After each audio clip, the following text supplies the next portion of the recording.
Some debts can never be paid. Some secrets must remain buried.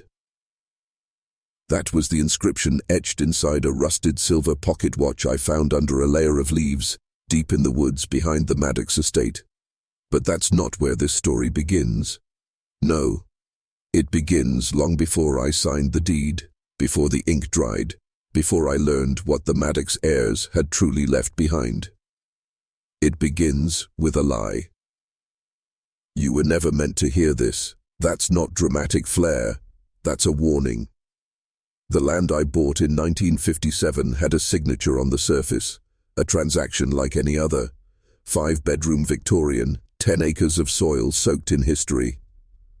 But underneath, it was sealed in something else, something colder than the stone mausoleum hidden among the trees, something older than any deed. I didn't just buy land, I inherited an agreement. And the ones who made it, they were long dead. Their heirs didn't sell the property because they didn't care about it. They sold it because they were terrified of what was buried beneath it. They didn't want peace. They wanted distance. As I walked through the echoing halls of that house, the silence pressed into my skull like static waiting to break. Every creak in the floorboard whispered, "Don't look, don't ask, just live and forget." But I did look, and now you will too. There are stories that get passed down, and then there are the ones that get locked away, bound in leather and dust, tucked behind false doors and padlocks, hidden in rooms that were never supposed to be opened. I opened them, and what I found, the journals, the crosses, the voices, they weren't warnings, they were containments, and I broke them. If you're still here, if you're still listening, know this. This isn't entertainment, it's initiation. You're not watching a video, you're being inducted into a truth buried for generations. A boundary is failing. And as you fall down this rabbit hole with me, you'll see just how fragile that boundary was all along. Welcome to the Maddox estate. Let me show you what they paid to forget. The house introduced itself long before I turned the key. The Maddox estate sat in the middle of nowhere, a valley swallowed by trees that leaned in too close, like they were listening. Gravel crunched under my tires as I pulled into the drive. The wind didn't blow. The birds didn't sing.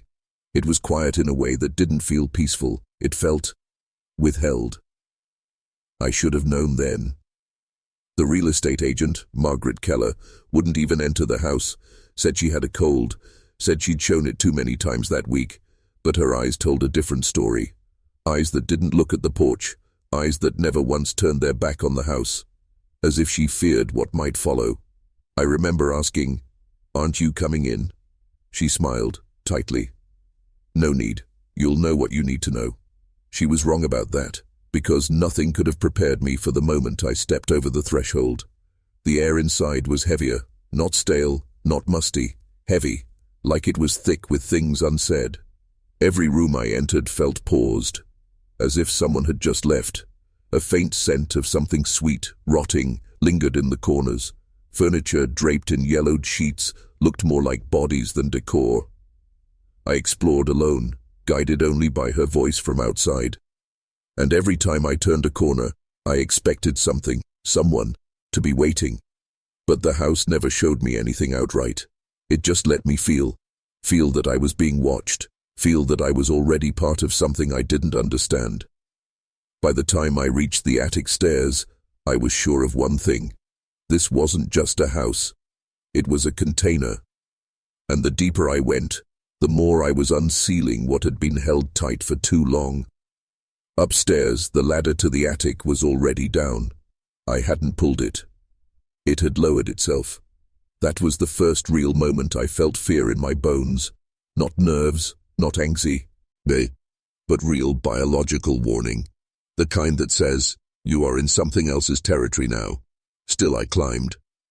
Of course I did. Curiosity isn't what gets us into trouble. It's the belief that we'll be safe anyway. But once I was inside that attic, I saw the door. The one not meant to be found. The one with the padlock. The one that would become my undoing. The padlock on the attic door wasn't just old. It was ceremonial. Not brass, not steel, iron, the kind that rusts slow and dies loud. A lock like that doesn't say keep out, it says don't unleash. I stared at it, heart hammering, knowing somehow, viscerally, that whatever was behind that door was the reason the heirs had vanished into silence, the reason Margaret Keller wouldn't step inside, the reason every generation of the Maddox line had left behind a legacy of fear disguised as wealth.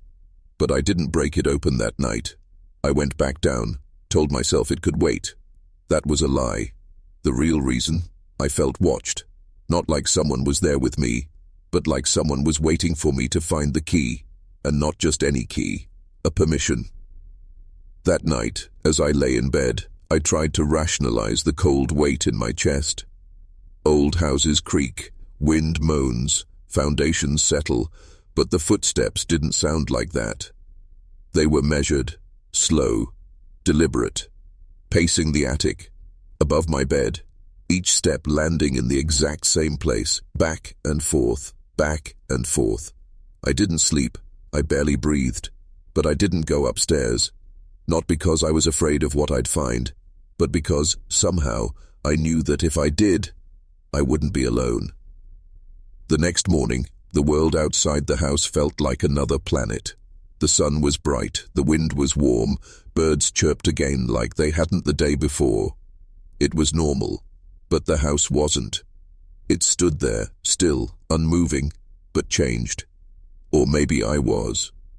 So I took a walk, through the overgrown garden, past the skeletal roses strangled by time, and then I saw the path. Not a path, really. A clearing. A wound in the tree line. One no storm had made. It drew me, like memory, like instinct, like something ancient calling me home. 10 minutes in, I found it. A mausoleum, stone, cracked, covered in moss, and enter iron gate sealed shut. Above it, Maddox, 1887. It wasn't on any map. Not in the records. No grave markers. Just silence. And behind the gate, a presence. I pressed my hand against the cold iron and felt it pulse, like a heartbeat. Not mine. Something was waiting. And soon, it would no longer have to wait at all. The Maddox mausoleum wasn't just old. It was forgotten by design. Not even time dared to touch it fully. The vines that crept up the stone walls seemed to recoil near the top, as if some unseen force had told them, not here, not yet. I returned to the house in silence, but the silence followed me. Inside, everything was wrong. The air was thicker, the light didn't fall the way it should. Shadows reached too far, curled too tightly. I went to the attic. This time, I didn't hesitate. I found the bolt cutters in the shed, rusted, heavy, but ready. With a snap that echoed through the bones of the house, the lock broke. The door opened, and the smell hit me like a confession. Dust, yes, decay, of course, but beneath that, charred paper, old blood, secrets preserved in mildew. Shelves lined the walls. Not with junk, not with heirlooms, but with journals. Leather-bound, cracking at the spine. Dated, year after year, 87 to 1972. That's when I knew. This wasn't a house. This was a vault. I took down the oldest journal, Edmund Maddox, the man who built the home. His entries began normally. Construction details, business ventures, glowing mentions of his wife Lillian and their baby, Thomas. But over the months, the tone shifted. Mentions of disturbances, of the arrangement, of something he called the obligation. Lillian fell ill, rapidly. Then Thomas stopped speaking.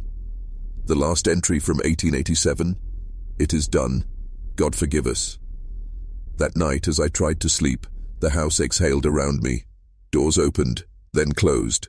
Not slammed, closed. With care, with purpose.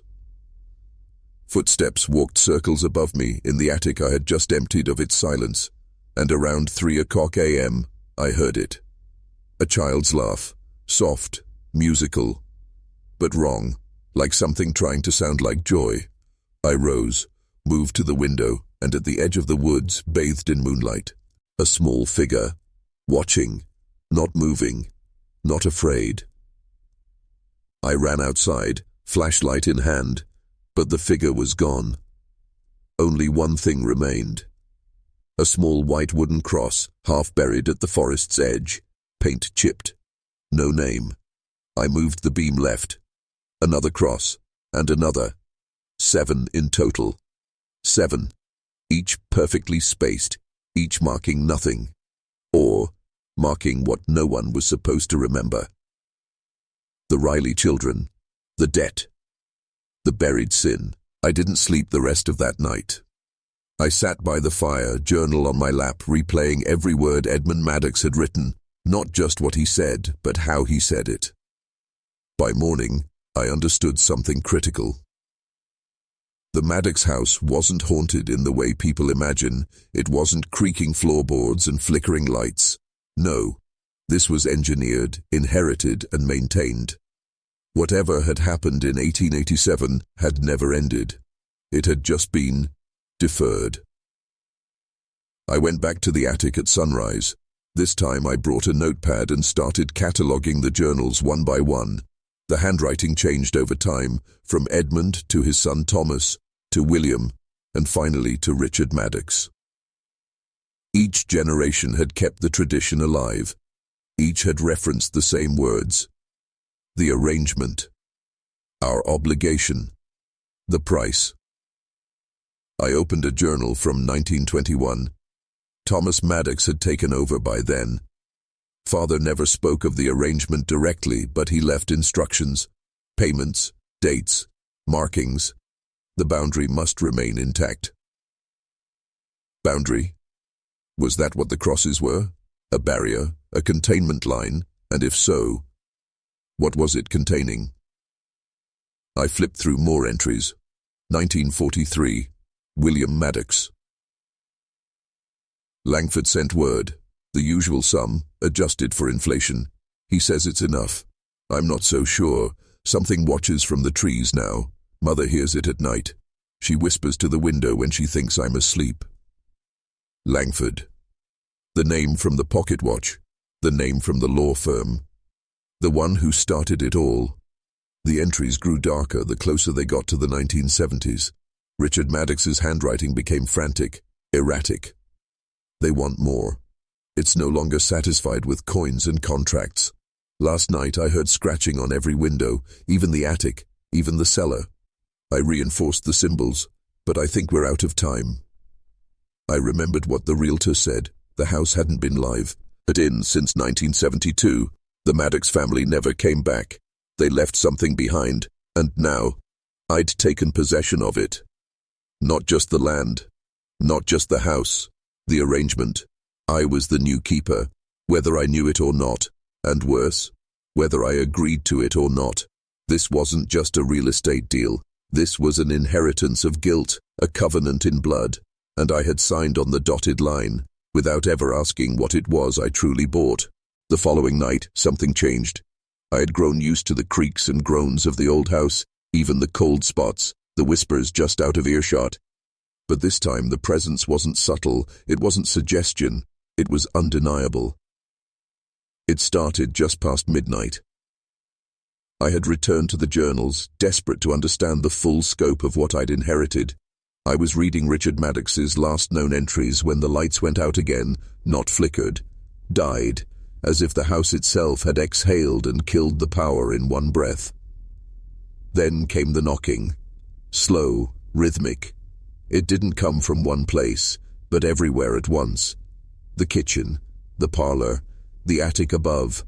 Then again, closer, as if something were circling the house, testing every wall, every window, every boundary. And then, silence. The kind of silence that makes your teeth itch, that builds pressure in your skull, that warns you you're not alone. I reached for the flashlight. Dead. I reached for my phone. Still charging. Also dead. So I sat in the dark, breathing slow, listening. And that's when I heard the laughter. Children, laughing. But not with joy. It was mocking, cruel, as though they knew the secret I hadn't uncovered yet. I grabbed a candle and lit it. Shadows twisted across the walls like they were alive, like they were trying to warn me or drag me in. I moved slowly toward the staircase, candle in hand, when I heard it, the unmistakable sound of 7 footsteps. 7 deliberate steps. No more, no less. Each one creaked as if announcing itself on the stairs that led to the attic. My attic. The place I'd opened. The place I was never meant to open. I froze, my breath caught in my throat. The air thickened. The flame on the candle bent sideways as though something unseen moved past me, right next to me. And then came a voice, low, faint, impossibly close. "You open," said it. I dropped the candle. Total darkness. The house groaned around me, not from age but from strain, like something inside it was shifting, waking up, or remembering. I stumbled backward, heart slamming in my chest, until I found a wall. Cold, wet. No, not wet. Bleeding. I wiped my hand across it and held it up to the moonlight filtering through the window. Dark, thick, not paint, not moisture. Blood. It was seeping from the wood grain like sap. I had triggered something. Or maybe I had fulfilled something. The Maddox family hadn't just sold me land. They'd sold me a debt, and the house had come to collect. I didn't sleep. I couldn't.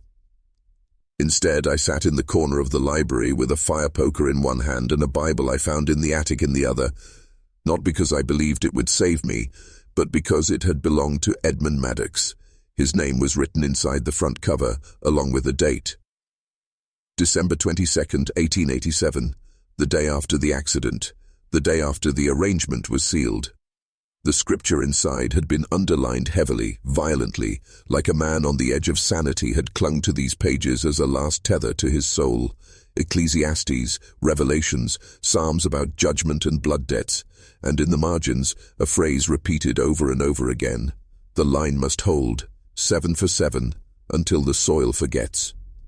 I didn't know what that meant yet, but it sounded like a contract, something primal, older than law or religion, a covenant made not with God, but with something else.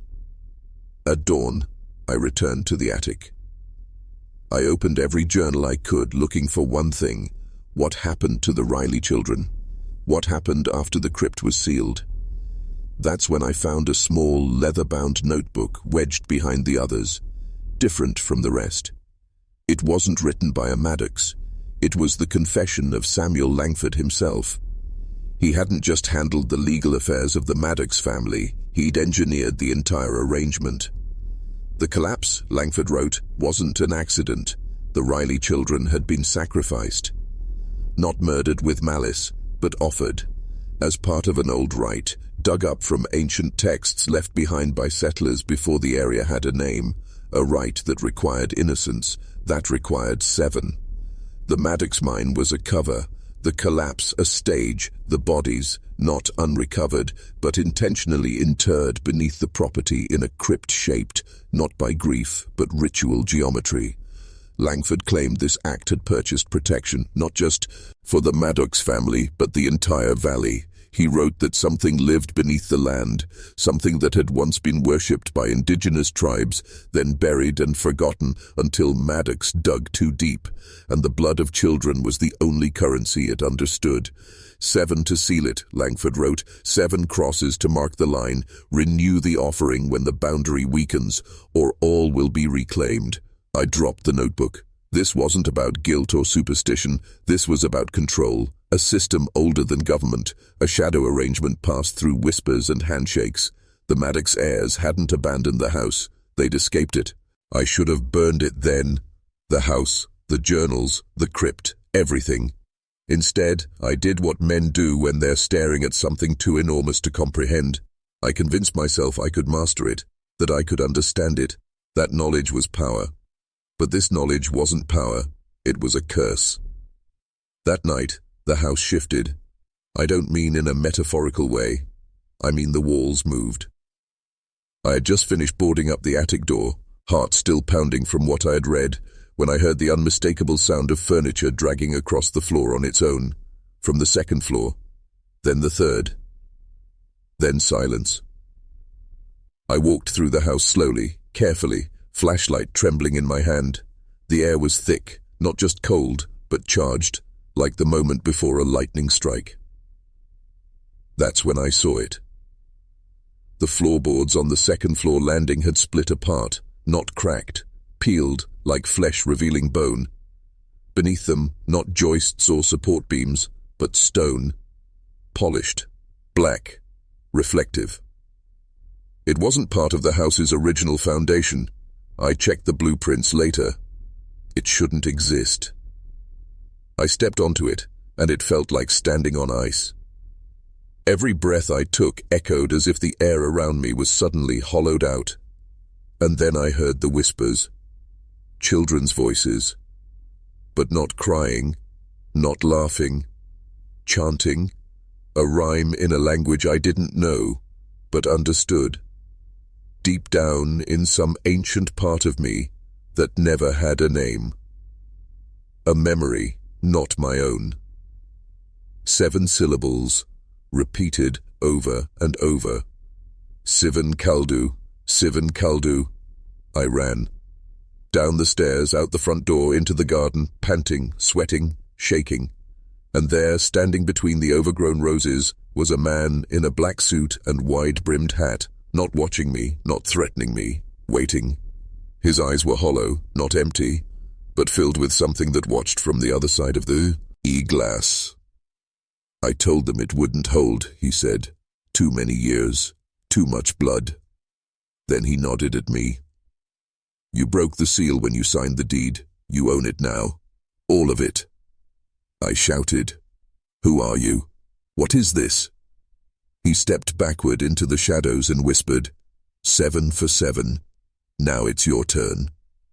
And then he was gone. The next morning, I did something I hadn't done since moving in. I drove to church, not for faith, not for salvation, for answers. Because in that moment, it was the only structure older than the house, the only building in that town that might still carry echoes of what had once happened here. The same names, Maddox, Langford, Riley, had passed through those pews over generations. The church was empty except for the pastor, an old man with sunken cheeks and eyes that had seen too much. When I mentioned the Maddox estate, he stiffened. He didn't ask why I was there. He only said, "You're not the first to come seeking redemption from that house." He led me to the basement. There, behind a locked wooden door, was a storage room filled with records, handwritten ledgers, faded photos, baptism logs, and a leather-bound book labeled Confessions, 1887 to 1890. The book was sealed with red ribbon and wax. I shouldn't have opened it, but I did. Inside were entries from a young priest, Father Albin, newly transferred to the town the same year the Maddox house was built. At first the entries were ordinary. Complaints about the townsfolk, about the harsh winters, about the drinking habits of the miners. Then came December. Deck 18, 1887. He came again today, Maddox. Drunk on fear, not whiskey. He begged me to bless the land. Said something was coming. Said he'd seen the children walking at night. Decks 20, 7 children from the Riley family missing. Search parties found no trace. Maddox says they're under the mine, but I don't believe him. He built that mine. He knew it wasn't stable. He knew. Deck 21. Lillian Maddox came to me in secret. She said they made a pact. Her husband and the Langford lawyer. A sealing ritual. Blood for protection. A sacrifice to hold back what was buried deeper than coal. She begged me to stop them. Said the children weren't dead. Said she could still hear them singing. I tried to intervene. I failed. That night they buried something in the crypt that had no name. I was told never to speak of it again. God forgive me. I said nothing. I closed the book and looked at the pastor. He looked back at me and said, "The blood paid the price, but the debt was never cleared." When I stepped out of that church, the sky felt different, lower, like something massive and invisible had settled over the town, watching, weighing. I drove back to the house, gripping the wheel tight, the confession book still sitting on the passenger seat like a cursed relic. The road twisted through hills and dying woods, and for a moment, as I crested a slope, I saw the Maddox estate sprawled beneath me, its rooftop black and gleaming like an oil slick, its windows reflecting nothing. The house had changed. No, I had changed. The gate creaked as I passed through. The gravel seemed to crunch louder under my tires. Even the birds had gone silent. I killed the engine and just sat there for a moment staring at the house. I wasn't sure if it would let me leave this time. Inside, the air was heavier than before, not just cold, thick, like breathing water. I took the Langford journal and the priest's confessions up to the attic, to the room where the Maddox journals were still spread out like an autopsy. I began cross-referencing dates, entries, names, and that's when I noticed something I hadn't before. Each Maddox heir wrote their final journal entry exactly 84 years after Edmund's original sin. December 21st, 1971, Richard Maddox's last words. Just like Edmund in 1887, just like Father Albin, 84 years, 7 children, 12-year intervals between unexplained disappearances in the region, all traced quietly back to the county, but never reported on in the same breath. The numbers weren't just patterns, they were a structure, a schedule, an offering, and the year was now 2025. That's when I saw it, etched faintly into the inside cover of Samuel Langford's journal, so faded it was nearly invisible, was a series of initials, EM, SL, RM, and below them the words, "The chain must not break." But the final set of initials, mine, my full name, my handwriting, I hadn't written it, but it was my signature. There is a kind of silence that isn't just the absence of sound, it's an awareness, a pause in the atmosphere itself. The moment I saw my own name, in my own script, written decades ago by someone long dead, the silence shifted. I felt it behind me, not something, someplace. A presence that wasn't entering the room, but awakening inside it. The air rippled. I turned slowly, heart hammering. The attic was exactly as before, dust, old wood, shelves lined with cursed leather, but now the shadows were deeper, almost thick enough to touch. My breath fogged in front of me, though the candle in the corner didn't flicker. The chain must not break. That phrase looped in my head like a curse, like an obligation passed down through blood. But I wasn't a Maddox. I wasn't a Langford. I wasn't part of this. And yet, I was the next link. Downstairs, the fireplace had gone out. The air was freezing. I moved through the house like a trespasser in my own skin. Every corner felt like it was holding its breath, waiting for me to see what I had avoided until now. I stopped in front of the mirror in the hallway, the tall Victorian one with the gilded frame. For a moment I saw someone else's reflection, taller, older, wearing black. Then it blinked, and it was me again. On the floor beneath the mirror, fresh footprints, small, muddy, leading away from the basement door. I hadn't opened the basement. I didn't even have a key for it. I followed the prints, 7 of them again, perfectly spaced, as though made in ritual. The door was ajar, and beyond it, the stairwell dropped into complete blackness. At the base of the stairs, something was breathing, deep, wet, rhythmic. I should have run. Instead, I stepped inside. The basement was colder than the crypt, colder than outside. My flashlight flickered and died. I moved by touch, sliding my hand along the rough stone wall, counting steps until my fingers brushed something. Soft. Fabric. I yanked back, heart slamming. My flashlight buzzed back to life for a flicker. 7 children stood in a circle, their faces blank, their eyes glowing faint white, and in the center of them, something else. It turned toward me, and it remembered my name. I ran. No plan, no thought, just the primal reaction of a man who's touched something he was never meant to see. I didn't stop until I was outside, breathless in the overgrown garden, heart pounding in my ears like war drums. But even out there, under the wide blue sky, I felt it watching me from the cellar, from the woods, from behind every pane of glass in that cursed house. The Maddox house was no longer mine. It had claimed me. Still shaking, I opened my phone. Somehow the signal was strong now, full bars. I didn't question it, I just typed. I searched Samuel Langford, Edmund Maddox, Riley mine collapse, everything I'd found before, but deeper. One forgotten blog buried in an old genealogy website caught my attention. A digital scan of a letter dated January the 4th, 1888, addressed to the Diocese of Pittsburgh. It read, "Reverend Bishop, I write not as a lawyer but as a terrified man. The Maddox child is unwell, but not with any earthly ailment. The others, the Riley children, he speaks to them, says they visit him nightly, says they're cold, says they want their bones. We buried an empty grave and hoped to bury the guilt with it, but guilt doesn't die, it waits, it evolves. There was a pact, there was blood, the circle must not be broken. I fear the price has not yet been fully paid." The post ended there. No comments, no likes, no shares. It was a message never meant to be read, but it had found me. By the time I looked up, dusk had fallen again. Shadows stretched long across the grass, and in the tree line, barely visible, 7 pale faces, watching. I backed away, back toward the house, but when I turned around, the front door was wide open, and in the doorway stood a man in 19th century clothes, tall, thin, black frock coat, holding a pocket watch. The watch, M. Some debts can never be paid. He nodded once, slow, grave, and stepped back inside. I followed. Not because I wanted to, but because I knew I had to. Comment below. The circle must not break. Twice.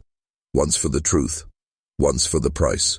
The door closed behind me without a sound. Inside the house was no longer just dim, it was suffocatingly dark. The air pressed against my skin like wet velvet. My flashlight flickered, then died. Of course. They always do when the real truth begins. I could hear footsteps, soft, slow, pacing above me, then behind me, then beneath. The house was alive.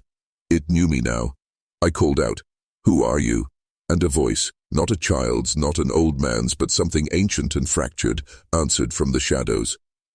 "We are what remains. When memory rots." I stumbled back into the library, slamming the door shut behind me. But something was different in that room now. The fire was burning, not orange but blue. Cold fire. And the journals. They were open, all of them.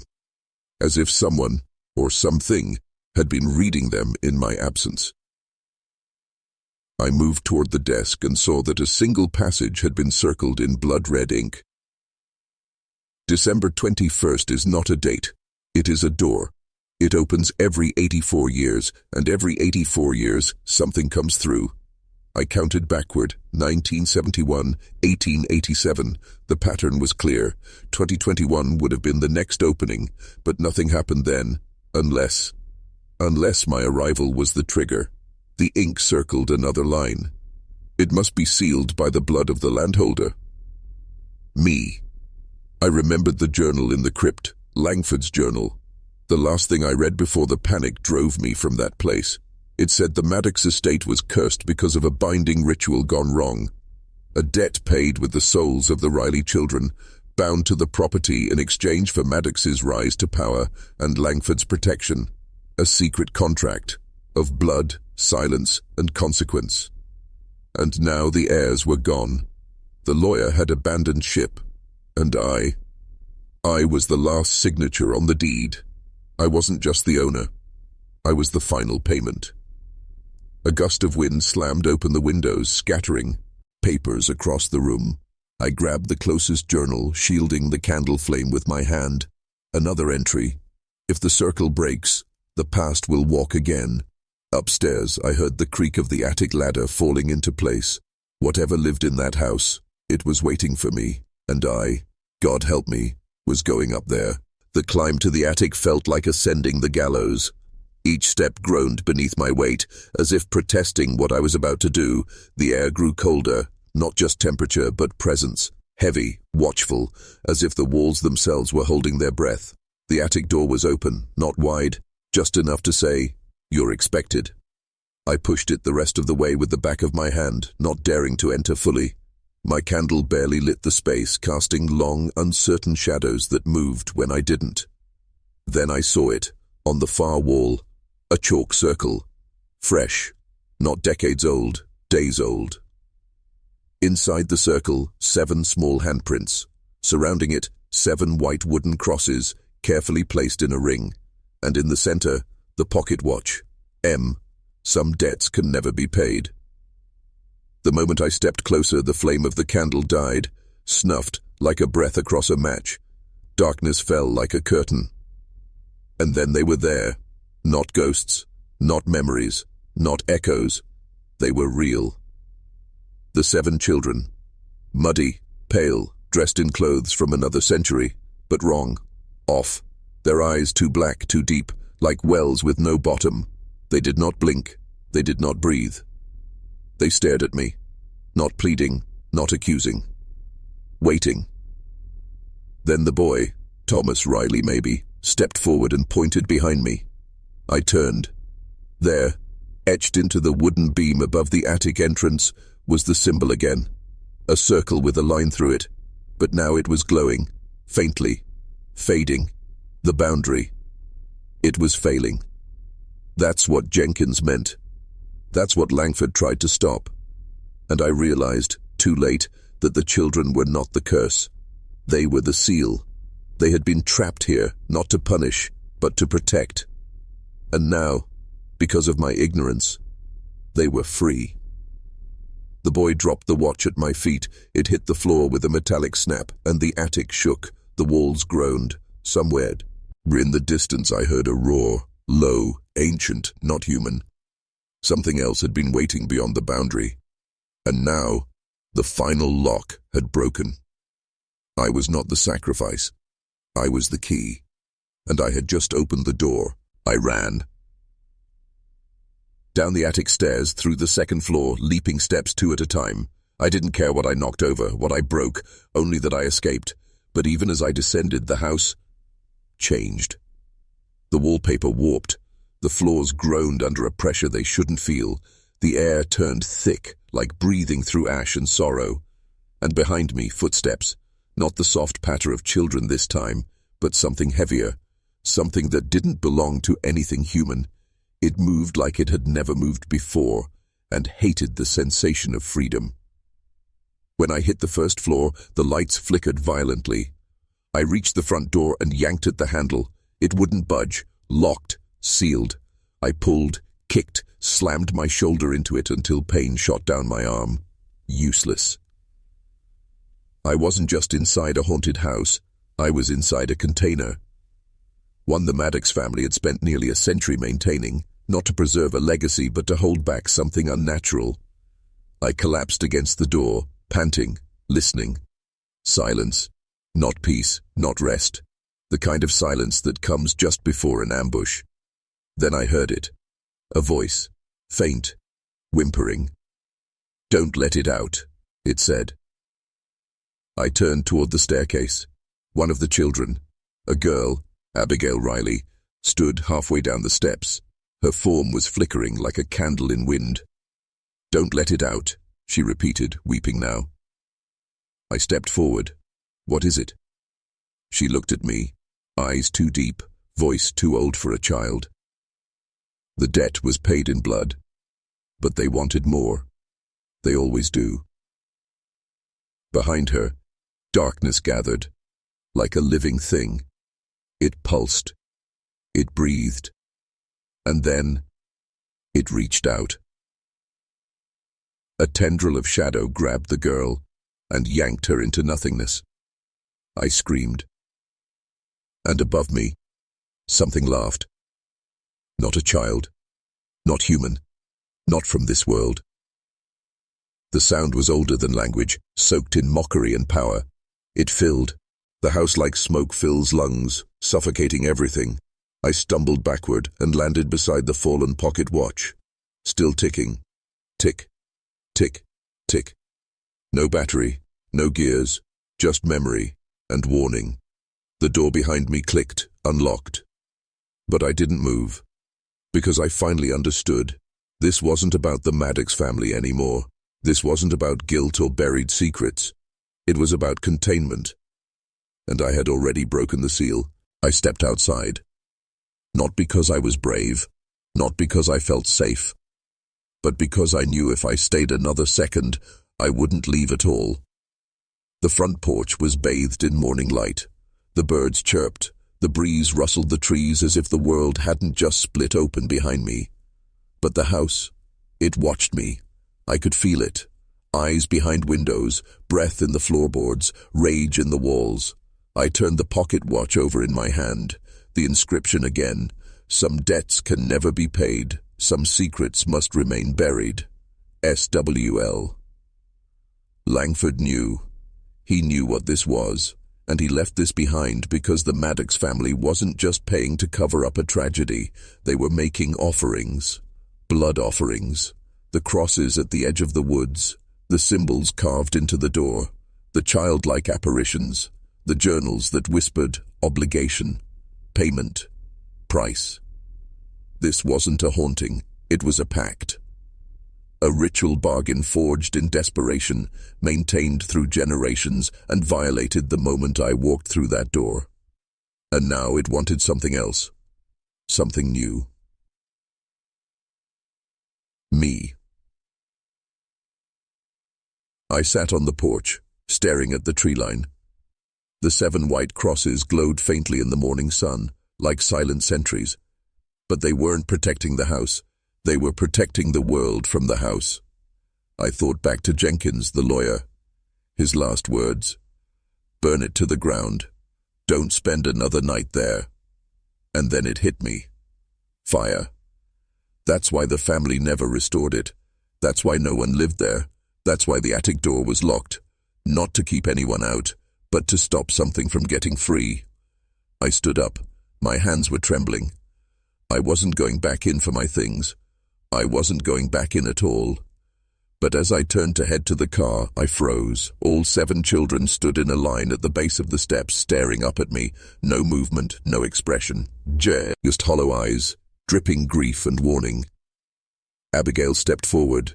Her voice was like cracked porcelain. You have one chance. One. Seal it, or feed it. Then she vanished. So did the others. And I knew, whatever this was, whatever had begun with Edmund Maddox in 1887, it wasn't finished. It had waited for 70 years. And now it was awake. I drove away without looking back. The gravel crunched beneath my tires like bones grinding in the earth. With every mile I put between myself and that house, the air grew lighter, the shadows thinned, but my hands never stopped shaking. I stopped at a gas station 20 minutes out. Just stood by the pump trying to catch my breath. The morning sun didn't feel warm anymore. It felt sterile, like a spotlight in an empty theater where something terrible had already happened. I walked inside to get coffee. The man behind the counter looked up, startled. "You okay?" he asked. I paused. "I used to be." He gave a nervous chuckle, but I wasn't joking. Back in the car, I sat with the journal. Langford's journal. Pages yellowed with time. Ink faded but legible. His first entry was dated December 22nd, 1887, the day after the mine collapse. The binding is unstable. Edmund rushed the invocation. The offering was accepted but imperfect. Invocation. Offering. This wasn't legal counsel. It was a record of a ritual. 7 souls, pure and unsullied, sacrificed at the hour of descent, the threshold marked with blood and iron, the gate held for now. I felt sick. They hadn't just buried those children to hide a tragedy. They'd delivered them. They were currency, not victims. And what had they bought? Power? Wealth? Protection? The rest of the entry answered that question with horrifying clarity. The Maddox name shall prosper for 7 generations, so long as the covenant is maintained. The watchers will guard the boundary. The price must be renewed each cycle. No heir may refuse. No debt may lapse. The house must remain sealed. No heir may refuse. Which meant the Maddox heirs had broken the chain. That final journal entry. They've walked away. They'd stopped paying. They'd left me to hold the debt. Suddenly I understood Jenkins' panic. I understood the desperation in Abigail's voice. Seal it or feed it. This wasn't a haunting. It was a containment breach. I thought about fire, about gasoline, about striking a match, but something in the journal stopped me. If the offering is destroyed before the final reckoning, the gate will fully open. The debt will consume the debtor. The debtor, not Edmund Maddox. Me. I left the gas station with one thing on my mind: containment. The Langford Journal wasn't just history, it was instruction, a contract manual written in ink and blood. I reread the warning again and again as I drove. The gate must be sealed by symbol, sacrifice, and silence. Symbol, sacrifice, silence. The symbol, I had already seen it. The circle with the line through it. On the doorframe, on the sarcophagus, a glyph of separation. It marked the boundary, held the threshold. That much was clear. But it wasn't enough. The boundary was failing because the second and third parts had been neglected. The sacrifice was left unpaid. The silence was broken when the house stood vacant, when secrets began to rot in the light. And now I had entered. I had opened the attic. I had read the journals. Awareness was its own kind of ritual. The moment I knew, I became the heir. It wasn't the Maddox heirs who broke the contract. It was me. I had read the names of the dead. I had spoken them aloud. 7 children. 7 candles unlit. I pulled over at a hardware store on the edge of the next town, bought what I needed: chalk, salt, black candles, a knife, and a book on Appalachian folklore. The cashier didn't say a word, just rang me up with a look that said, "I've seen your kind before, the kind who know too much." Back at the bed and breakfast, I spread Langford's journal across the desk. Near the end, an entry stood out. In the event of breach, the debt-bearer must perform the rite of return. 7 candles for 7 souls, 1 drop of blood per child. The circle must be closed by the bearer at the boundary line, and no one must watch. The rite of return, a chance to reset the seal, not a permanent fix, but enough to keep the gate shut. Langford had written it like a lawyer writing a last will, precise, cold, terrified. Failure to complete the rite in full will result in full reclamation. Reclamation. That word echoed through my skull. Not possession. Not haunting. Reclamation. They weren't coming for me like ghosts. They were coming to take back what was owed. To take me. This wasn't about belief anymore. It was about survival. I packed my things in silence. Tonight I would return to the house and perform a ritual last spoken aloud in 1887. I arrived back at the Maddox property just as the sun touched the tops of the trees. Twilight always felt like a breath between worlds. Now it felt like a warning. The house stood waiting, not decayed, not inviting, just aware. The air around the structure was heavier than I remembered, thick with pressure, like something coiled beneath the floorboards was waiting to exhale. I approached the front door slowly. In my left hand, I clutched the 7 black candles. In my right, the Langford Journal, open to the rite of return. The symbol on the frame, the circle with the line, looked deeper now, as if it had burned itself into the wood over time. A scar, a sigil, a last line of defense. I stepped inside. The house groaned under my weight, but not like an old building adjusting to footsteps. It sounded more like it was reacting. I moved room by room just as the journal instructed, marking a circle of salt around the perimeter of the main floor. Each doorway was sealed with chalk. The candles were placed in a perfect circle in the parlor, each one where a compass point should be. Then came the hard part. The blood. Langford had been very specific. 1 drop of living blood for each soul. The sacrifice wasn't about pain. It was about proof. Proof of life to match the proof of death. I pricked my finger, let one drop fall into each candle's hollow, watching the wax drink it like it had been waiting. Then I lit them. As the seventh flame rose, the air inside the house changed. A vibration moved through the walls, not sound, not wind, but something ancient, like the house recognized the old tongue of flame and blood. I began to speak the words. Not English, not Latin. Something older, carved phonetically into the journal by Langford himself, desperate to remember them after hearing them whispered by Edmund Maddox in a fevered trance. I did not know what the words meant, but the house did. The fire in the hearth flared without warning, the boards under my feet vibrated, and from upstairs I heard footsteps. Slow, measured, 7 sets. I forced myself to continue the rite. By the circle and the line, by the debt and the gate, by blood and by name, return what was taken. Then came silence, the kind that's not empty but full, a silence that listens back. And then from the hallway, a sound I will never forget. Children, crying, all at once. Not with sorrow, but with recognition. The crying grew louder, not chaotic, but unified. 7 voices echoing down the stairwell like a chant wrapped in sorrow.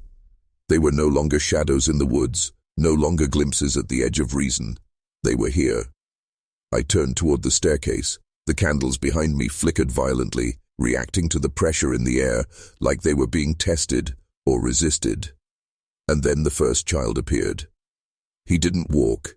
He stood, halfway down the stairs, eyes pale, expression blank, clothes stained with soot and earth, his presence bending the air around him like heat on asphalt. Behind him, 6 more figures emerged, 1 step at a time. 7 children, still, silent, watching. I could see their faces clearly now. Michael, Sarah, James, William, Emma, Abigail, Thomas. Exactly as the plaques in the crypt had read. But these weren't ghosts. Ghosts don't judge. These did. Their eyes locked onto mine, and something ancient passed between us. A memory not my own. I saw the mind collapse as if I'd been inside it. Felt the weight of stone and betrayal. Heard the cries of children calling for a father who never came. And then another presence descended the stairs behind them. Not a child. Not a man. Something wearing a man's shape. Its outline shifted, like smoke bound in flesh. Its head tilted, and I felt my knees weaken. The Langford Journal warned of this. The debt is not just owed to the dead. It is guarded by the one who collected it. I knew what this was. The arrangement had been more than guilt, more than payment. It was appeasement. And now the appeasement was broken. I held up the journal and began to recite the second part of the rite. The children didn't move. The being behind them smiled, not with kindness, but inevitability. Bound by name, bound by line, return to rest what walks with time. The creature flinched. Its form shimmered, the smile. Okay, inside it rippling like it was caught in a wind no one else could feel. Then the children stepped aside, each to the left or right, clearing the stairway, making a path, not for the creature, for me, an invitation or a test. At the top of the stairs the hallway lay open, and I understood. The final part of the rite wasn't spoken. It had to be walked. I took the first step, toward the attic, toward whatever waited. Not to banish it, but to face it. Each stair groaned beneath me like it resented the weight of my decision. The air thickened the higher I climbed, heavier than smoke, heavier than grief. The temperature didn't drop, it rose. Stale heat pressed against my skin, the kind that clings to you in old churches and forgotten tombs. Behind me, the children watched. They didn't follow, they didn't vanish. They waited, judging. By the time I reached the attic door, my hand was trembling, not from fear, but from the understanding that whatever I was about to see wasn't meant for the living. The door was already open. Of course it was. Inside, the attic had changed. It wasn't the dusty, cluttered room I remembered. The furniture was gone. The boxes gone. The shelves now held only symbols, drawn in ash, blood, or something older. The air pulsed like breath held too long. In the center, beneath the slanted beams, was the sarcophagus lid. Not a replica, the lid. The same one from the family crypt, complete with the circle and line. It had been brought here, but by who or what? Next to it sat a black book, thin, bound in human skin, if the texture was honest. My throat dried as I opened it. There were no pages. Just one line, handwritten in trembling script. You have read. Now you must remember. I looked up. The attic was gone. In its place, the mine, but not collapsed, alive. Torchlight danced on stone. The shouts of laborers echoed. The clang of pickaxes and carts filled the air. I wasn't observing. I was there, in Edmund Maddox's body, and I was giving the order. Seal it. My voice wasn't cruel. It was desperate. But I knew in this memory that wasn't mine, that I had just condemned 7 children, not out of malice, but out of fear. Something woke in that mine, something old, something ancient. They had seen it, heard it, maybe even spoken to it, and to keep it contained.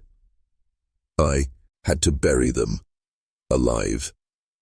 The scream that ripped from my throat shattered the vision. The attic returned, but now the children were inside, surrounding me, not with anger, with sadness.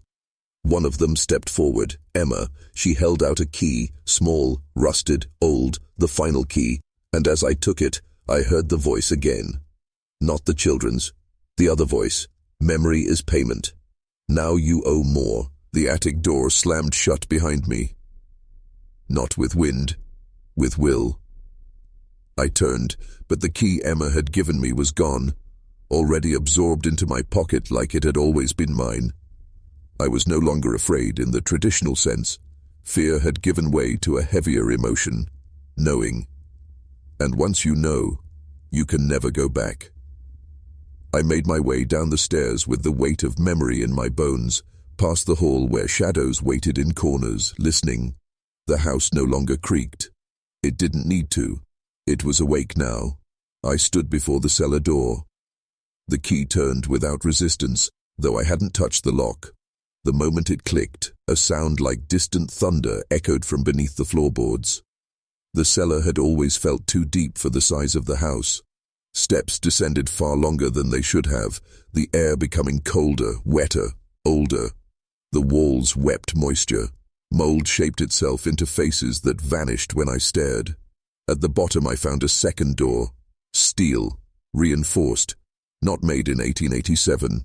This was modern, 1960s perhaps, and scrawled across it in blood-black paint. We held it here, but the debt grew teeth. I opened it. A long hallway stretched forward, lined with dozens of filing cabinets, shelves stacked with ledgers, legal documents, maps.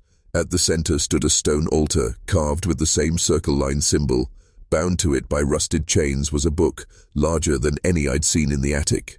Langford's second ledger, the true one.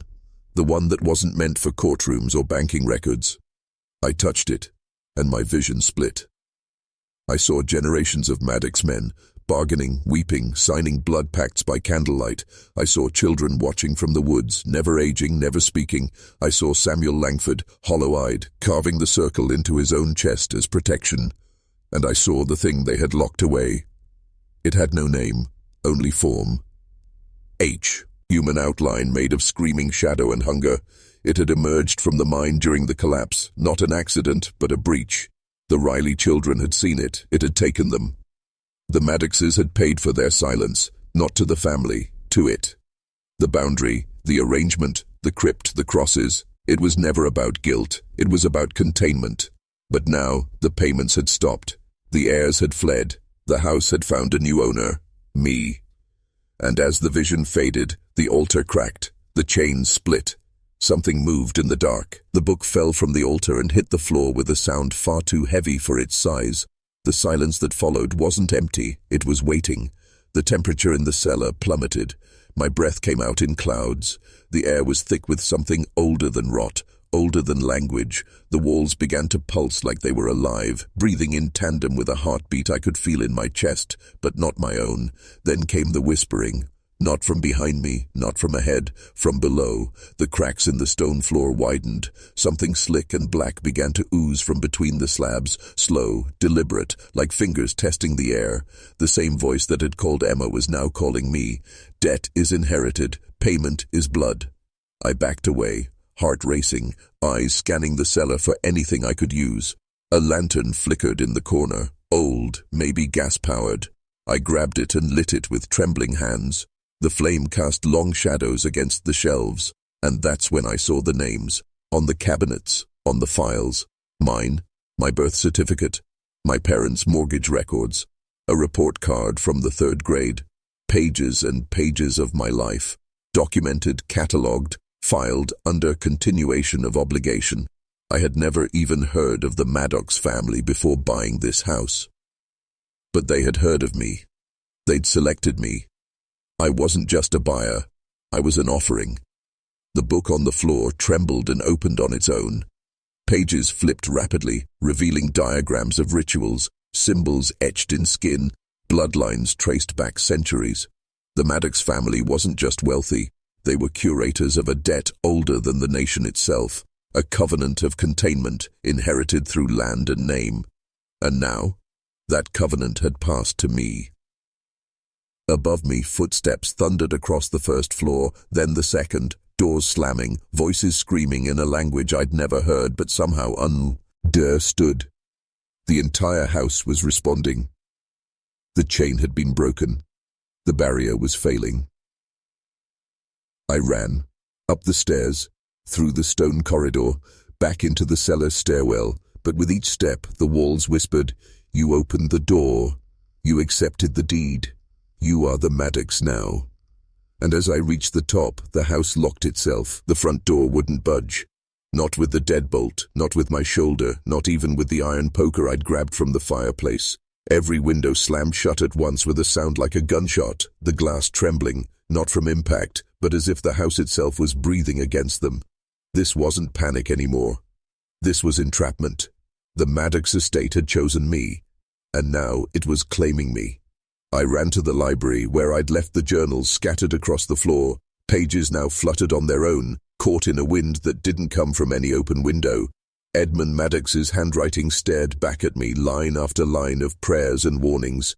If the door opens again, the price must be paid again. Flesh for silence, blood for peace.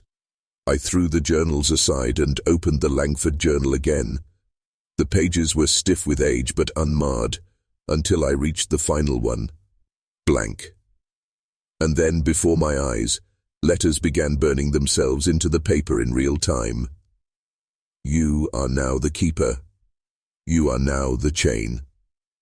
Behind me, the bookshelf groaned, not in a creaking way, but a shifting way. I turned just in time to see it move inward like a secret passage, and beyond it, stairs leading down, not to the cellar I already knew, but to something much deeper. I didn't want to go, but the house demanded it. The lights flickered in a slow, rhythmic pattern. Morse code, a warning, I couldn't tell. I grabbed the lantern and descended. One step, then another. The temperature dropped by 10 degrees with each stair. At the bottom, I reached a door. It was made of wood so dark it seemed wet, carved with the same circle and line symbol, but this one pulsed faintly, like it had a heartbeat. On it were 7 handprints, child-sized, burned into the grain. I turned to go back, and saw nothing but darkness behind me. The staircase was gone. The walls were gone. Was in a void, lit only by the lantern and the door. And then I heard them. The 7 voices, the Riley children. He promised us rest, but we were never buried. Not really. We were sealed, and now you opened it. They weren't angry, they were hungry. There's a special kind of fear that doesn't scream, it whispers. That's what the children's voices did. They didn't howl, didn't wail, they informed. Softly, calmly, like it had all been decided long ago, and I was only now catching up. The lantern's flame sputtered, casting long, twisting shadows on the black door. The burned handprints seemed to shift in the flickering light, like they were reaching for me. I stepped backward, slowly, cautiously, arms extended like I could hold back whatever came next. But I didn't hit a wall. I didn't hit anything. The void had expanded, no staircase, no door behind me, just me and this wooden gate at the end of the world. "Why me?" I whispered into the dark. "Because you bought the debt," came a child's voice just over my shoulder. I turned, nothing. "Because you signed the silence," said another from my left. "Because you opened the room from my right. Because you read the truth from within my head." That was the moment I understood. This was never about hauntings, not about footsteps or laughter in the dark. This was about transaction, an ancient generational agreement, a boundary formed not with fences but with flesh. Sacrifice had sealed it, and my arrival had undone the knot. The Maddox Heirs weren't fleeing a curse. They were escaping a contract they couldn't bear to renew, but someone had to, and now the house had me. The burned handprints began to glow faintly red, like embers breathing beneath the bark. I reached for the Langford journal again, flipping frantically through the final pages until one small scrawled line at the bottom caught my eye. "To bind again, fire, blood, name." I stared at it. Fire, blood, name. That's how they sealed it last time. That's how they kept the children quiet. But it would require a name, my name. The children began to chant behind the door, a ritual tone, old and discordant, like a nursery rhyme bent backward. "Keeper, keeper, seal the gate, say your name, and feed the fate." I had a choice now: speak my name, and bind myself forever to this ancient deal, or stay silent and let whatever slept beyond that door finally come through. And in that silence, I realized something horrifying. The Maddox family had never broken the contract. They had simply passed it on. To me, there's a moment in every man's life when he realizes he was never in control. For me, it came as I stood trembling before a blackened door surrounded by burned children's handprints, whispering my own name. Not out of bravery, not out of sacrifice, out of fear. Because silence was no longer safety. It was invitation. "Jonathan Chen," I said. The door inhaled. Not opened. Inhaled. The wood flexed like lungs filling with air that hadn't existed for 100 years. The lantern's flame vanished, all light gone. And then, warmth. No, not warmth. Breath. Something exhaled onto me from the other side, long, heavy, grateful. I stumbled back. The journal in my hand burst into flame. I dropped it, but the fire didn't spread. It burned clean, erasing only the pages with names. The door creaked, once, twice, then stopped. And all sound died. No chanting, no voices, not even my own breath. Then came the whisper, soft, ancient, rooted in the floorboards themselves. Debt acknowledged, boundary renewed. And just like that, it was over. Or so I thought.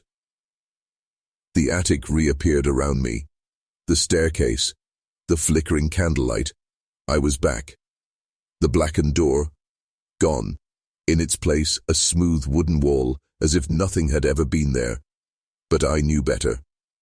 I descended the stairs slowly, like walking down from a gallows, my legs heavy with knowledge. Back in the library, the fire was lit, though I had no memory of doing it. On the table, the journals had rearranged themselves, not by date, but by name. Each one now labeled Jonathan Chen, as if I had written them. My name was now part of the lineage. Bound. And yet, the house was calm, still. The boundary had held, for now. But I was no longer the man who had moved in. Comment this below, twice, if you feel it burning inside you too. Some debts aren't paid in money. Again, some debts aren't paid in money, because if you've followed me this far, you're not just curious anymore, you're chosen. The next Maddox heir might be you. Have you ever wondered why some properties stay unsold for decades? Why entire families vanish from a place, yet leave everything behind? Furniture, letters, heirlooms, like they were fleeing something that didn't follow them. That's what happened with the Maddox estate. But not just this house. In the days that followed my encounter in the attic, I began noticing something more disturbing than the hauntings. A pattern. I started digging. Not just into the Maddox family, but into others, other estates, other arrangements, other families who made their fortunes quickly, quietly, and disappeared just as fast. There were 17 properties in a 5-county radius connected to the Langford firm before it shut down in 1972. All built between 1870 and 1900, all abandoned. All still standing, and all marked with the same strange symbol, a circle split by a vertical line, burned into beams, etched in glass, carved into door frames. And here's the thing, they're never listed for long. Whenever one goes up for sale, it vanishes within days, bought by someone who wants peace and quiet or a fresh start in the country, just like me. And those new owners? Hard to track. Phone numbers disconnected. Mail returned unopened. Digital trails gone. Some don't even have public records after the sale. It's like they just dissolve. So I asked myself, what if the Maddox house wasn't an anomaly? What if it's part of a network? A chain of binding points stretching across the state, or even the country. Each property, a node. Each heir, a replacement piece in a ritual older than our legal system, older than the land grants, older than America itself. Not built to contain ghosts. Built to feed something. Something that demands memory, bloodline, witness, and in return, protection. From what? Ask yourself why the world has always been ruled by those with land. Why? The phrase, owning property, has always meant more than just real estate. It means territory, control, offering. It was never just about money. It was about belonging to something that isn't human, something that grants power, but only to those who are willing to forget what they paid to gain it. Are you still here? Still watching? Still listening? Then the house has accepted you too. The circle is wider than you think. The final straw came when I realized something terrifying. It wasn't just that I had bought a house with a cursed history. It was that I was never supposed to leave. Every attempt I made to walk away, to sell, to move, to even stay away longer than a few days, was met with resistance. Flat tires, sickness, lost paperwork. Even the realtors I spoke to said things like, "It's not a good time to list," or "There's a hold on that address." A hold? Who could place a hold on a private sale? Unless someone or something was preventing it.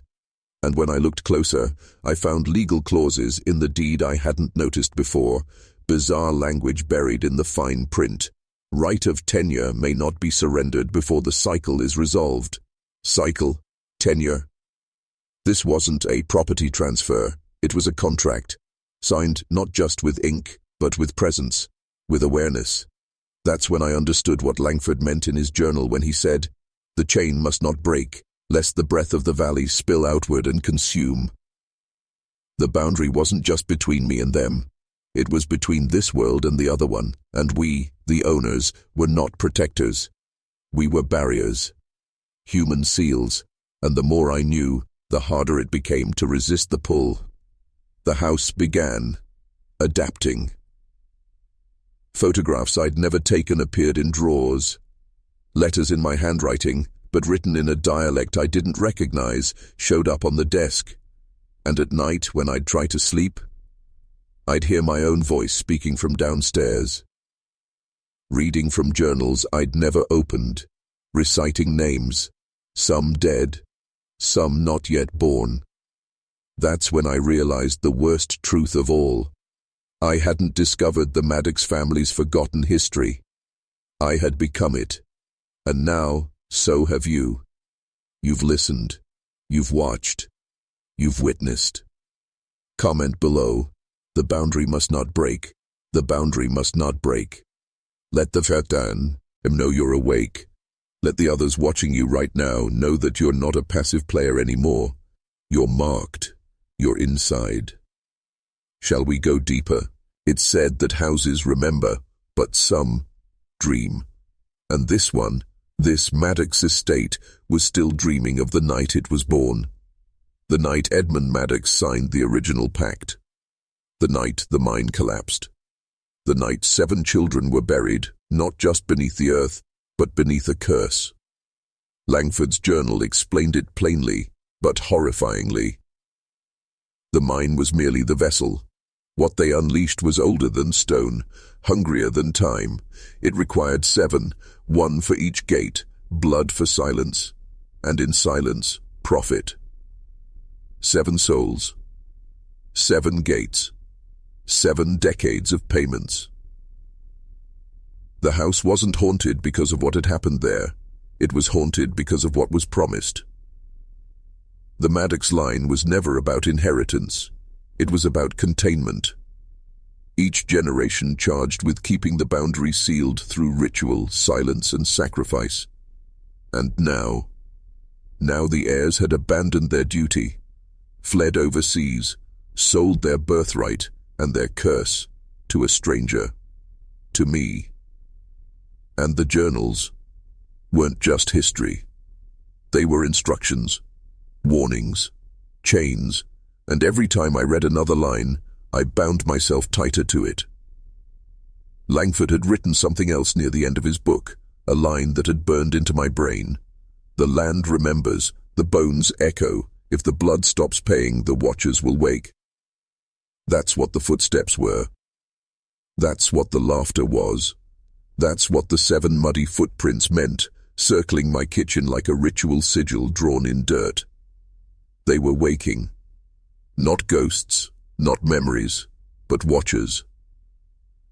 And they were waiting for the new bearer of the oath to make the next offering, to reopen the contract, to pay what was owed. And if I didn't, the dream would end. And something ancient, bound beneath root and stone and sorrow, would finally wake up. You still think this is just a story? Then ask yourself why your room suddenly frightened, eels colder. Why your lights flicker when you watch videos like this. Why your name feels like it's being whispered when you're alone. You know what to do. Comment again. The boundary must not break. To hold the seal, to finish the ritual, to keep the watchers sleeping. The Maddox estate had become a wound. Not a scar, not healed, not closed, but a bleeding, living wound in the fabric of reality, and I was standing in its center, with the blood on my hands. I drove back from the crypt, Langford's journal on the passenger seat, its leather warped with age, heat, and something else. Something that smelled like ash and earth. When I stepped inside the house, the silence struck me like a wave, not the quiet of vacancy, not even the stillness of death. This was expectant silence, as though every molecule of the air was holding its breath, waiting for me to speak the wrong word, touch the wrong thing, breathe. And in the center of the library table, the 7 journals were now stacked neatly, not how I'd left them. Atop the stack, 1 page had been turned open in Edmund Maddox's handwriting, and it wasn't in ink. It looked like it had been written in rust, or blood. The price must return to the house. 7 gates opened. 1 heir awakened. The binding failed. It hungers. It. Not they. Not he. Not even demon. Just it. I read on. Edmund spoke of the thing beneath the floorboards, an entity bound during the house's construction. A living seal, something drawn from beneath the mine, buried in the concrete of the foundation and fed every generation through quiet sacrifices, unmarked graves, and an eternal arrangement with the Langford line. Langford didn't just act as lawyer, he was the witness. The only one allowed to record the truth, to sign in ink when the Maddox blood grew too thin. But now the witness line was broken, and the seal was splitting open. That's when I felt it. A vibration in the floor. No, not vibration. Breathing. The house was breathing, low and rhythmic, like lungs buried beneath oaken mortar, slowly waking from an 87-year slumber. And I finally understood what Richard Maddox meant in his last journal entry. The arrangement is over. The thing beneath the house remembers its hunger. I backed away from the table. The fire in the hearth went out. All 7 journals snapped shut simultaneously, and behind me the stairs to the attic creaked, one step, then another, then silence. It had come upstairs. There's a sound the human body isn't designed to process. A frequency not quite audible, not quite felt, but recognized deep in your bones. I heard it that night, and I knew what it meant. It wasn't walking anymore. It was waiting. Above me, something ancient, alert. I grabbed the Langford journal and ran to my car, but when I threw open the door, I froze. The interior was soaked. Not with rain, not with blood. Something darker. A black fluid, thick as tar and smelling of iron. It pooled on the floor mats, smeared across the windshield from the inside. And on the fogged glass, 7 handprints, small, childlike, pressed outward. I didn't scream.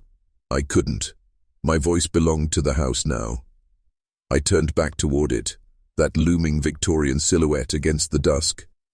And in one of the 3rd-floor windows, a figure stood. A child. No. Something that wore a child's face. Its eyes were not eyes, just deep, bottomless voids that drank in the sky. Then it smiled. It knew I wouldn't leave. Not because I couldn't, but because I had already opened too many doors, unlocked too many names. I was part of the binding now. And then, as if summoned by that realization, a scream tore through the trees.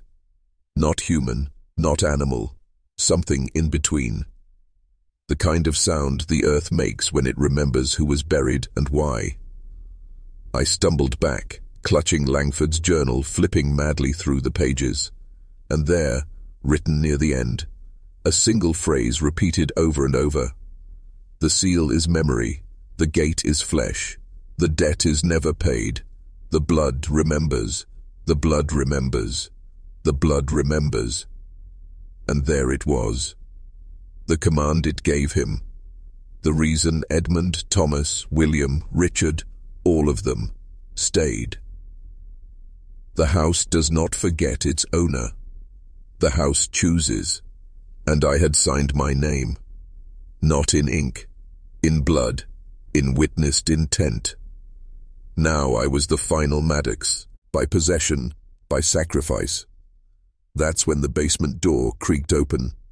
The real staircase, the one beneath the floorboards, was calling. A gate had opened, and I had no choice but to go down. The stairwell beneath the floorboards was not on any blueprint, not in any deed. It descended at a sharp angle, carved from stone, slick with moisture, as if the earth itself wept for what lay below. I lit an oil lamp I'd found in the attic. Instinctively, I didn't trust electric light anymore. As I descended, the flame flickered violently, as if resisting every step. The deeper I went, the thicker the air became. Not just humid, but charged, like it held memories too painful to evaporate. And then I smelled it. Not decay, not rot, but iron, sulfur, and roses. Blood, ritual, remembrance. At the bottom of the stairs, I entered a stone chamber, circular, ancient, and wrong. It was too deep, too wide to exist under that house. It shouldn't have been possible. 7 pillars lined the walls, each marked with the name of a Riley child. and at the center, a stone altar slick with dark residue, too fresh to be centuries old. But the most horrifying part, standing around the altar were 7 small figures. Children. Or what once were children. They didn't move. They didn't breathe. Their eyes were hollow but aware, watching me not with pain, but hunger. And behind them, carved into the wall, was the symbol, the circle with a line through it, glowing faintly, like it pulsed with breath. Langford's final journal page had called this the seal of debt. The Maddox line had fed it. Langford had bound it. The town had buried it. But I had awakened it. The house didn't want me gone. It wanted me to replace, to continue the arrangement, to kneel at that altar, to bind myself to the boundary once more, or face what waited if it failed. And then I saw it. At the base of the altar, a mirror. But the reflection wasn't mine. It was Richard Maddox, pale, sunken eyes, blood at his mouth, whispering from inside the glass. They never left. They just stopped paying. You opened the gate. Now you must feed it, or be fed. Suddenly the air snapped with pressure and the children moved, all at once. But instead of advancing, they knelt, one by one, in a circle. And in unison they spoke, not in voice, but in a sound that bled into thought. Become what you bought, seal what you broke, speak the words to bind the gate. I knew it then. I had to finish it.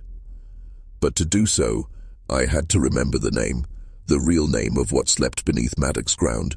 I stood before the altar, breath shallow, vision warping. The name, it wasn't in English, it wasn't in any language, not one humans were ever meant to speak. But I felt it. It pulsed behind my eyes, echoing in my spine, buried deep in the blood memory of this cursed land. The Maddox journals had circled around it for decades. Langford's final words hinted at it.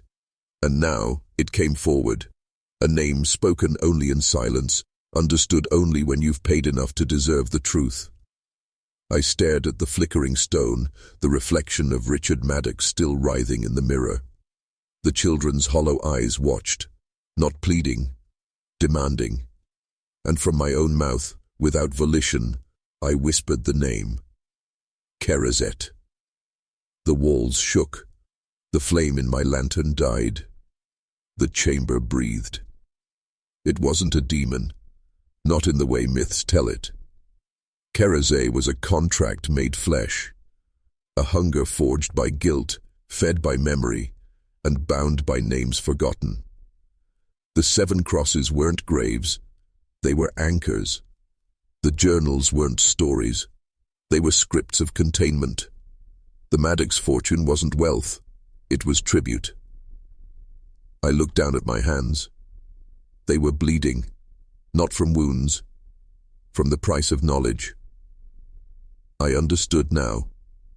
This property wasn't haunted. It was a vault. A spiritual blood bank keeping the past sedated, and I had inherited the entire debt. Above me in the house I heard movement, not footsteps this time, dragging, as if the past itself had grown tired of waiting. I took the journal from the floor, now pulsing with warmth. On the final page, in ink I never wrote, was scrawled, "The debt is yours now." And just beneath it, scratched with something sharper than pen, Kerazet wakes. The chamber began to seal around me. The children were gone. I stumbled up the stairs into the house, now fully alight. Every candle burned, every mirror reflected things that weren't there. Outside the window, the woods breathed. And now, you know too. This video was never just a story, it was an initiation. If you've stayed this long, it means something in you heard the name and remembered it. So speak it aloud, or write it below to seal your identity. Kerazet sees me. I accept the inheritance.